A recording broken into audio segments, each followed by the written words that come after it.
gonna try a live stream for the first time, kind of see how this goes. I'm gonna try to do an Ask Me Anything, but you guys have to realize this is all kind of new for me, you know. So I'm gonna give it a shot and see how this is. And just put a comment. Basically, you can ask me anything. So we're gonna comment, and we're gonna see what happens. We're going to see what happens. I'm going to see if this is live on Periscope, and see what it looks like. So, you know what? Let's try it out. Let's see what's going on. Basically, it's going to be an Ask Me Anything. Okay, so you can ask questions, and basically I'll answer them. So I'm hoping that this is working because I'm using some new software. I'm going to see if everything works. I'm going to talk about diet, going to talk about nutrition, going to talk about a whole host of things.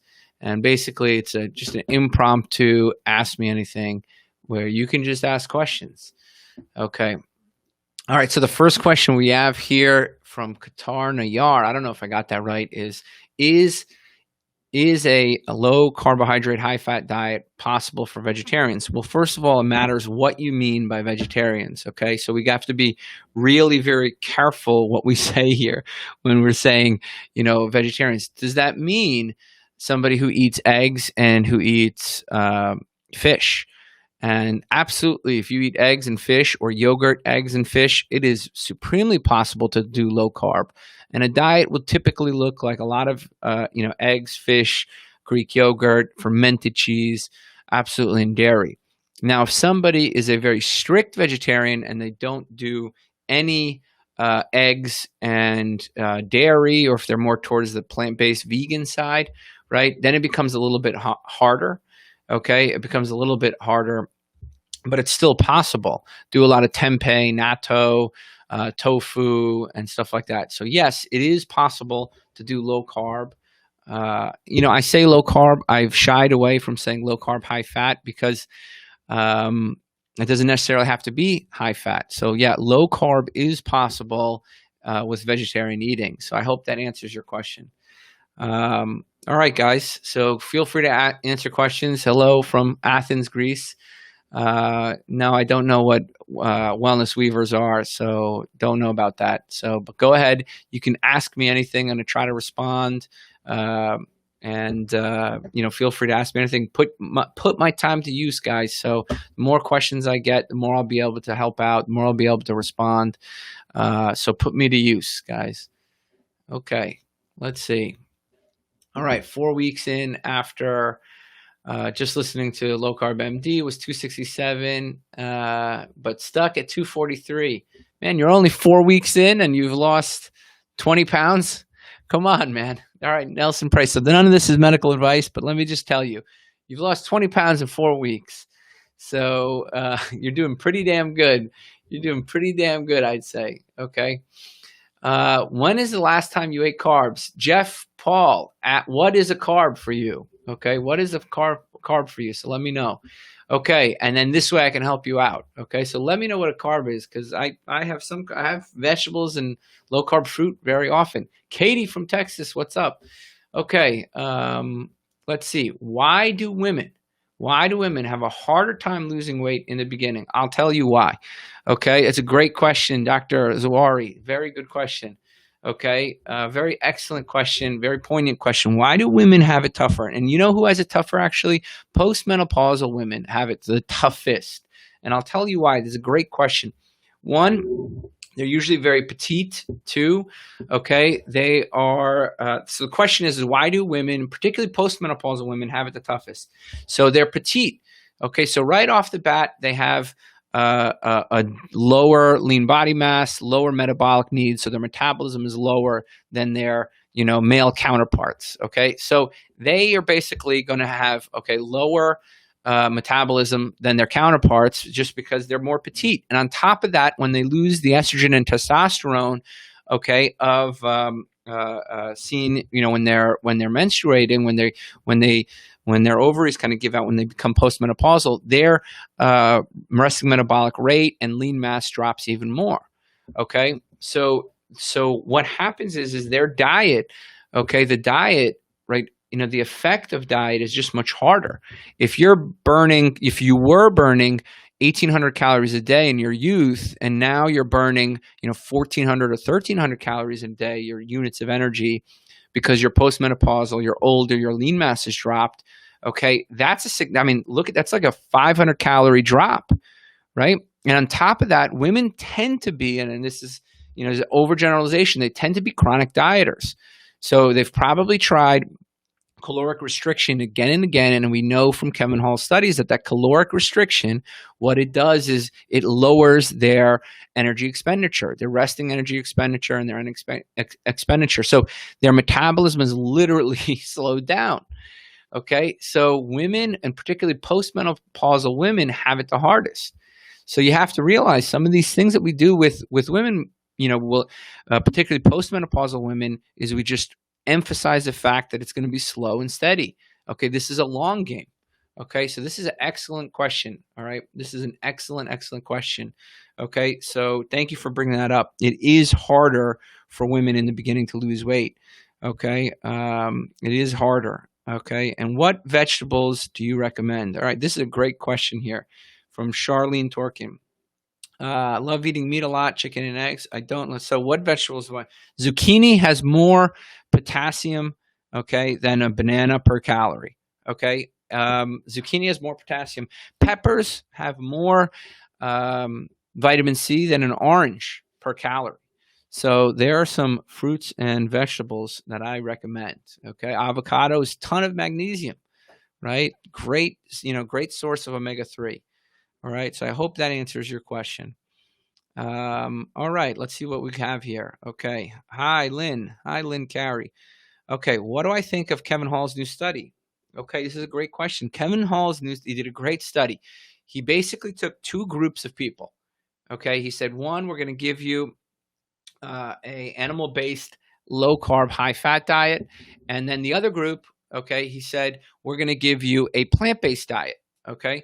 And he found a couple of things. Right off the bat, interestingly enough, the low-carb group ate about 600 to 700 calories more. Okay, there was a lot of added fat in that diet, a lot of sour cream, cheese, a lot of, oils, right? So a lot of added fat in that study. And what happened over the next 2 weeks on the animal-based diet is they dropped their calories by about 400, okay, about 300, sorry. And there was a 400 calorie difference between the groups. So if you're on a plant-based diet, they ate about 2,100 calories, and the animal-based diet was eating at like 2,700. And they dropped, the animal-based diet dropped their calories towards the end, okay, probably due to ketones. So ketones likely have an appetite suppressive effect, okay? The other thing they found in the study, but like if you look at just energy intake, the low carb group ate more. Okay, sorry, the low carb group ate more, and the kind of the vegan group, the plant-based group, ate much less energy. It's just hard to eat that amount of volume if there's no fat. But what happened? So some other things happened. The energy expenditure went down by about 250 calories in the plant-based group, meaning their metabolism and their desire, because of their body adjusted by decreasing the energy output, okay, by about 200 calories. And on top of that, there was another 200 calories where we don't know where that went. Okay, we don't know where that went. And David Ludwig has talked about this, that likely low carb diets increase metabolism over the long term by the order of 200 to 300 calories. And so Kevin Hall says that's within the margin of error. I'd like to at least consider the idea that it could be that the low carb group is actually increasing the metabolism. And what else do we see? Basically a massive diuresis early on. We know that if you go on a low carb diet, you get a diuresis, the water weight drops initially. And in fact, the low carb group ate 700 calories more and lost more weight. But it appears that some of that weight initially was some lean mass, and that has to do, or it was fat-free mass, meaning the fat loss was a little bit better in the high carb group.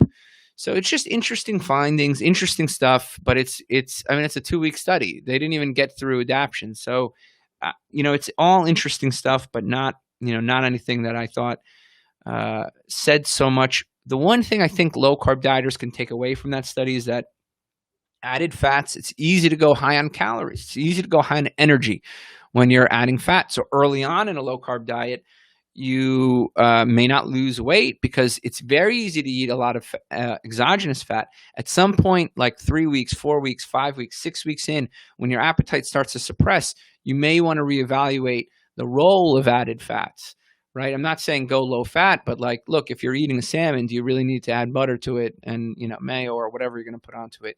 So I think that's my take on that study. I thought it was a good study. Again, it's short term, so no long-term implications. Really, no long-term implications for us. Okay, so all right, let's see. We got some other questions here. Okay, some exotic questions about betaine and pepsin. Okay, we're going to skip over that. Let's see, any more questions here? I'm going to see here kind of in the thing. Yay, ketones. If you drink coffee in the morning with a teaspoon of monk fruit sweetener and a teaspoon of heavy whipping cream, does it break a fast? Okay, that's a great question. All right, Lynne Cary asked, does it break a fast? Yes, sweeteners increase insulin. We've seen this more recently in a study on sucralose. Okay, sweeteners probably increase insulin. Okay, on top of that, heavy whipping cream has some carbohydrate in it and is an exogenous fat. And some people actually do secrete insulin in response to fat.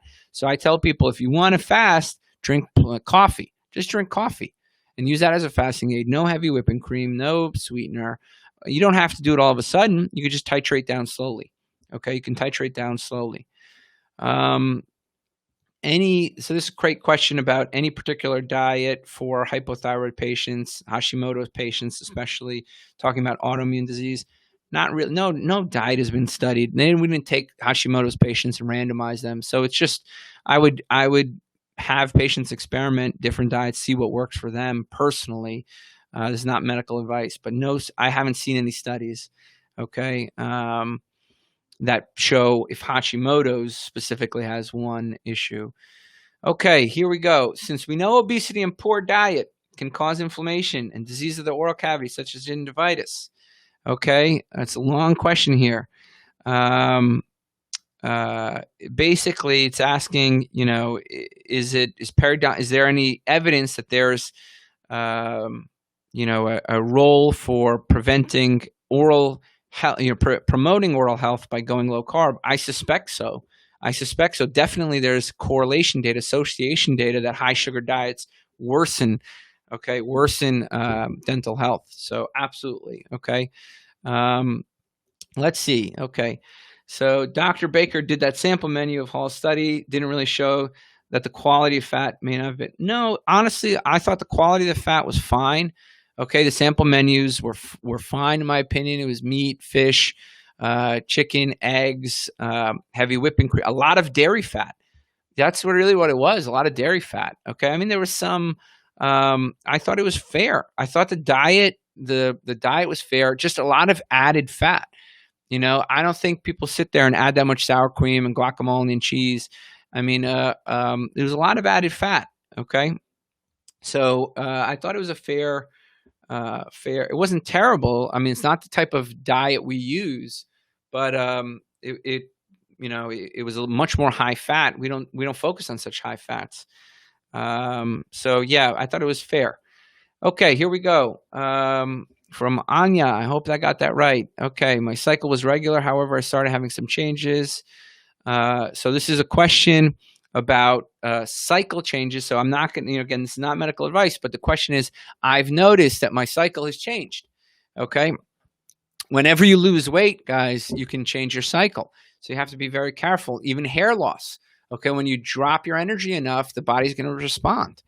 Okay. So just realize that your cycle can change on any weight loss diet. We see it in gastric bypass. We see it in weight loss medications. We see it in any caloric restriction. The cycle can change and you can lose hair, particularly for the women here. Just so you know, you lose hair. Once that weight maintenance phase comes back, usually the hair kind of goes back to normal and the cycle goes back to normal. So a lot of times, I may advise people not to lose too much weight so that they don't lose too much hair, and their cycle doesn't change. So usually we just let kind of we don't want patients losing too much weight too quickly. Okay, so I hope that answers your question. Okay, let's see. What is the role of pulses, lentils, beans, chickpeas, etc., in a low-carb, high-fat diet? Yeah, I keep them to a minimum. Chickpeas are pretty okay. Lupini beans are pretty okay. They can have a small role. I think that's fine. I think if you look at the association data, there's some general health uh, uh, implications for pulses and lentils and beans. But I generally, my personal diet doesn't focus on them. I have the occasional hummus, and that's about it. If you're a vegetarian keto, there's definitely a role for it. If you're vegetarian or vegan, there's probably more of a role for it. Okay, here's another question about dairy. We're usually going down on dairy fat, guys. Okay, I mean, in the beginning, it's like, go fine. When we have somebody who's just starting on the weight loss, you want heavy whipping cream, that's fine. Cheese, that's fine. Early on, it's fine. Just get your body adapted to low carb fat metabolism, and then usually we introduce meal frequency restriction, and then sometime after that we'll reduce added fat. So it comes on the chopping block at some point. Okay, it comes on the chopping block at some point, but it doesn't have to be early on. Okay, does cheese raise insulin level? Anything thinking about food raises insulin level. Okay, thinking about food raises insulin level. What is the root cause of autoimmunity? The immune system. It's an excellent question. I don't think I can respond it more than that. Okay, the immune system. Leaky gut is a great thought. Okay, from Rupal. Leaky gut is a great thought. But okay, all right. Let's see. Great question here. Okay, from Claudio. He's a physician who deals with rehabilitation and physical medicine. Okay, so he's been doing low carb and maybe having some success. He asked about supplementation. I'm not a huge fan of supplementation. I like foods, and we talked about this earlier. You want fish oil? Eat fish skin. Eat some anchovies, mackerel, sardines, right? If you want, magnesium, right? You can get it from zucchini. Right, you can get vitamin C from peppers, right? So if you want potassium, you can get it from zucchini, right? So I'm a big proponent of food. So, but yes, salt supplementation, sometimes that's needed, and we do tell most patients not to restrict salt early on. Okay, but I'm not a huge fan of supplementation. I think maybe with the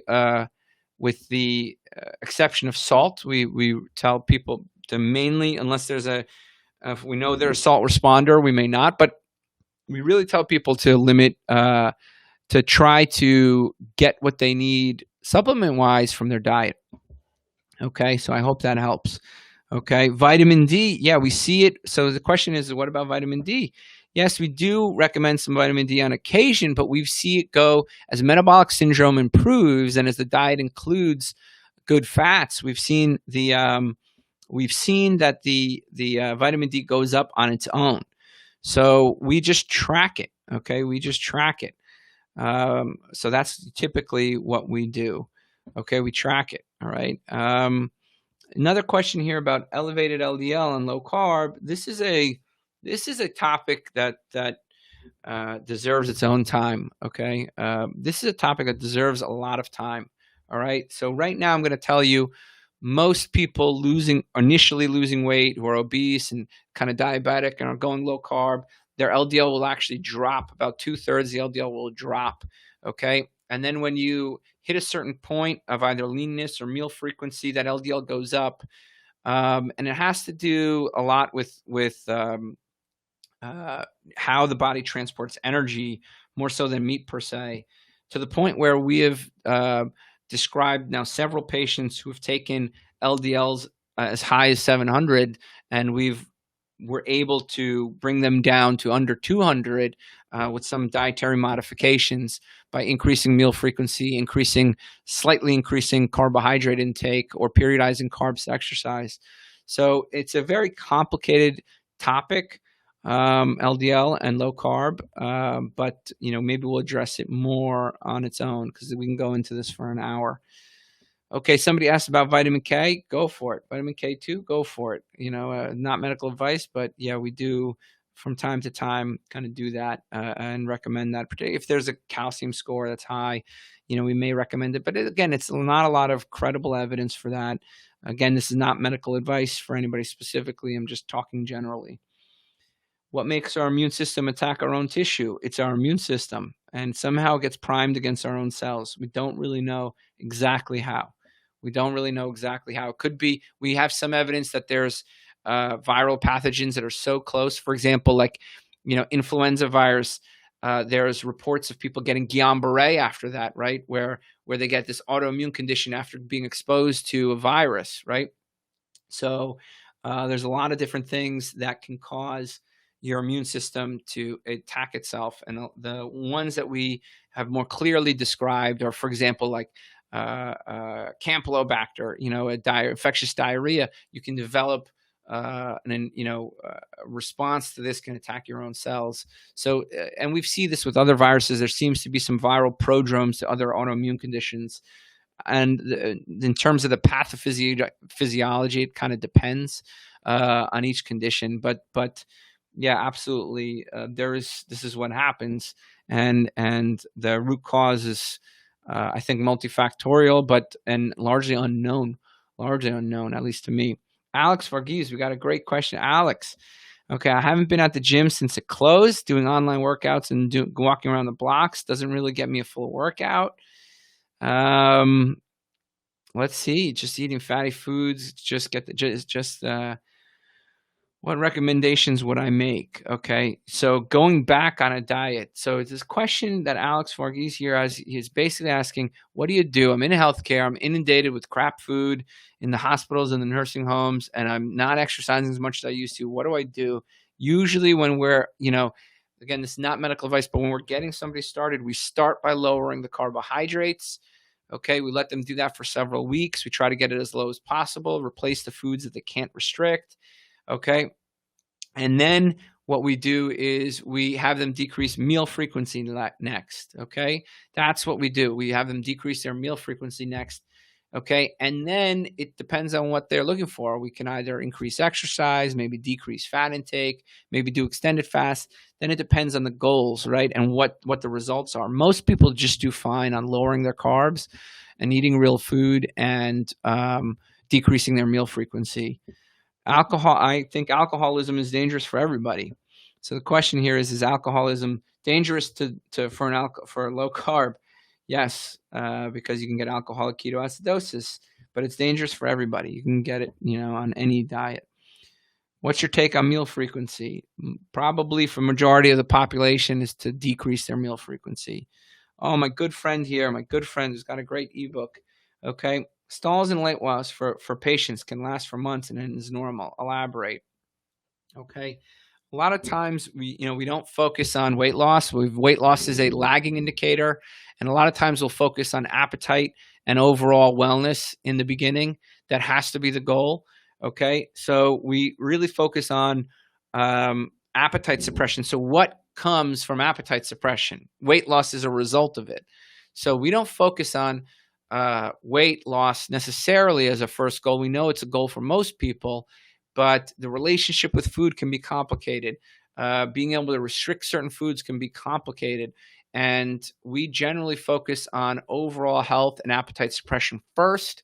And then once that is achieved, we move on to weight loss. And this can be frustrating for a lot of people because everybody's coming to us. They want to lose 20 pounds in the first, week. And it's just not realistic. It's first get a handle of why you are hungry and why you are eating. And once you understand why you are eating and why you are hungry, then you can address how to eat less in a way that's sustainable. Right. So I think weight loss stalls are completely fine. I mean, the alternative for some people is losing so much weight that they're losing their hair and their metabolism's decreasing and they feel miserable. So, weight loss stalls are fine. Okay. I think as long as you're addressing why am I hungry? Why am I eating along the way, it becomes a learning opportunity. So I hope that that's something that helps. Okay, here we go.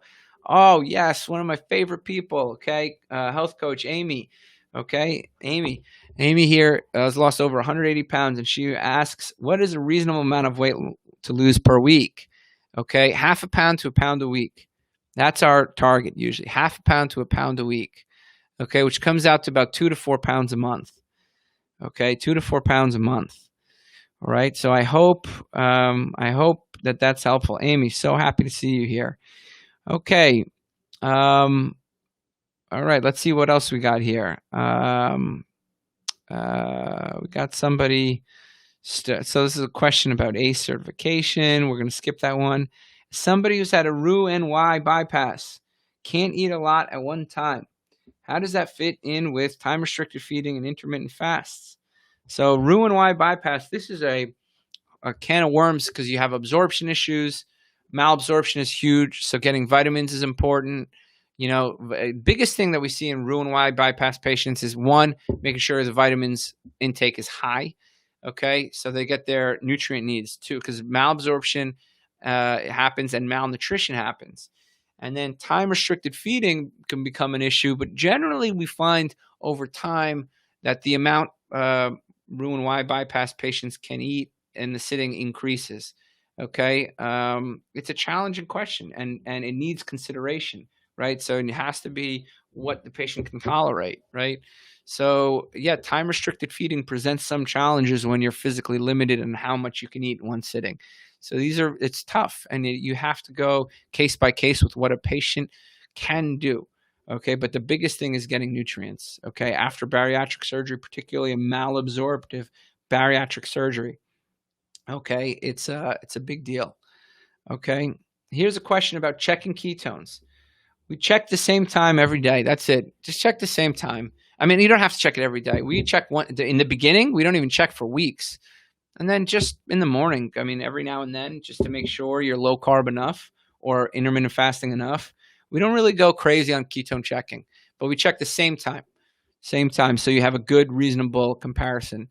Okay. You know, it's not like you're going from the day to the night to the day to night. Okay.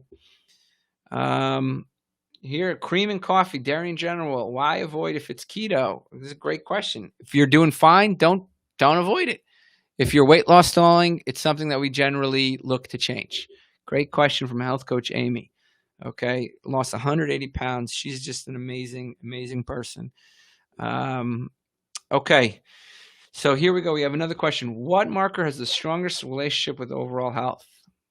Let's see what all of them have a strong relationship to overall health. Let's see. A1C, triglycerides, HDL, hand grip, mile time. There's so many things, right? So many things. CRP, right? On composite of all of these, right? So a lot of different markers that can be used for overall health.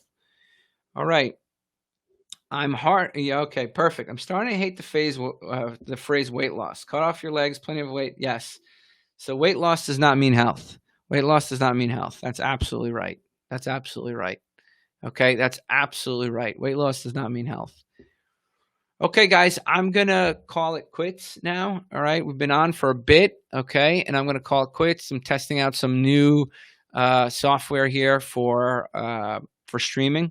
So I'm going to call it quits. And what I'd like to do is we're going to be having more of these, and we'll definitely kind of be leveraging this. And we'll see you guys next time. And maybe we'll do these a little bit more scheduled.